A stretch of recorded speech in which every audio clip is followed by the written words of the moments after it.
Šito CNC frēzi tu pats taisīji? To es jau senāk taisīju. Tā kā man nebija vistu mājas, ko būvēt, man nebija ko darīt, to es 2016. gadā uzbūvēju.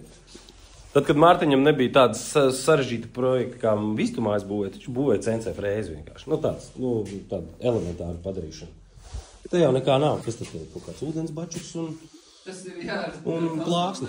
Tā ir plāksni, tas ir vakuma galds ar to plāksti piesūcās tā loksni klāt. Tas tā kā MDFs, jā? Porēns MDFs, jā. Jā. Un cauri materiālu. Iedomājies.